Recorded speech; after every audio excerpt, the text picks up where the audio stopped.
మాజీ చైర్మన్ శ్రీనివాస్ రెడ్డి గారు, HLC chairman Srinivas Reddy గారు తెలుగుదేశం పార్టీలోకి రావడం అనేది చాలా సంతోషమైన వార్త. ఎందుకంటే ఆయన పుట్టినప్పటి నుంచి, ఆయన ఓటు హక్కు కలిగిన దగ్గర నుంచి తెలుగుదేశం పార్టీలోనే ఉన్నారు. కానీ 24 ఎలక్షన్లు ఒక్కటే రామ్ సుబ్బారెడ్డి గారితో నడిచి ఈరోజు మళ్ళా మన పార్టీలోకి రావడం జరిగింది. నిజంగా ఉప్పలపాడు గ్రామ ప్రజలకు, శ్రీనివాస్ రెడ్డి అన్నకు, ప్రసాద్ అన్నకు, మిగతా వాళ్ళందరికీ తెలుగుదేశం పార్టీలోకి హృదయపూర్వకంగా ఆహ్వానం తెలుపుతూ రానున్న రోజుల్లో జమ్నోడ్ నియోజకవర్గంలో కూడా ఇంకా తెలుగుదేశం పార్టీలోకి భారీగా చేరే అవకాశాలు ఉన్నాయి. మంచి సత్ఫలితాలు ఇస్తాయని కూడా ఈ సందర్భంగా తెలియజేస్తున్నాను. దీనికి ముఖ్య కారణం మన యువ నాయకుడు నారా లోకేష్ బాబు గారు కూడా తెలుగుదేశం పార్టీని ఏ విధంగా నిర్మాణం చేస్తున్నారో మీ అందరికీ తెలుసు.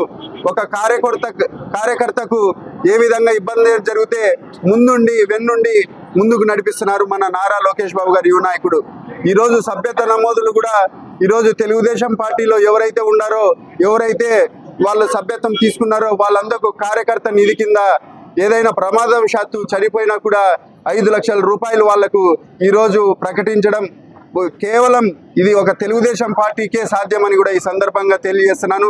కాబట్టి నారా చంద్రబాబు నాయుడు గారు ఈరోజు జాతీయ అధ్యక్షులు, అట్లానే ప్రధాన కార్యదర్శి నారా లోకేష్ బాబు గారు, మన రాష్ట్ర అధ్యక్షులు పల్లా శ్రీనివాసరావు గారి దిశానిర్దేశం ప్రకారం మన పార్టీలో చేరికలు, మనం చెప్పే కార్యక్రమాలు, చేసే అభివృద్ధి పనులను చూసి ఈ పార్టీలోకి చేరినారు.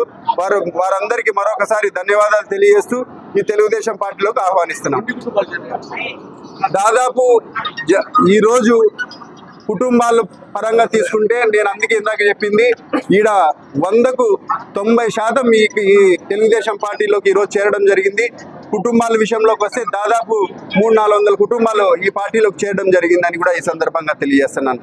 వీళ్ళందరినీ తెలుగుదేశం పార్టీలోకి స్వాగతంగా ఆహ్వానిస్తూ ఈరోజు ఖచ్చితంగా జమ్నోడులో కూడా మళ్ళా పూర్వవైభవం తీసుకొచ్చే విధంగా తెలుగుదేశం పార్టీని బలోపేతం చేస్తామని, ఇది చిన్నాయన కూటమి ప్రభుత్వం దాదాపు 10-15 ఏళ్ళు ఉండాలని లోకేష్ బాబు గారు, పవన్ కళ్యాణ్ గారు, చంద్రబాబు నాయుడు గారు, మోడీ గారు ఆకాంక్షిస్తున్నారు. కాబట్టి దానికి అనుగుణంగానే ఈరోజు ఈ రాజకీయాలు ముందుకు పోతామని కూడా ఈ సందర్భంగా తెలియజేస్తూ ఈరోజు తెలుగుదేశం పార్టీ చాలా రాష్ట్ర వ్యాప్తంగా కూడా బలోపేతానికి ముందుకు పోతా ఉంది.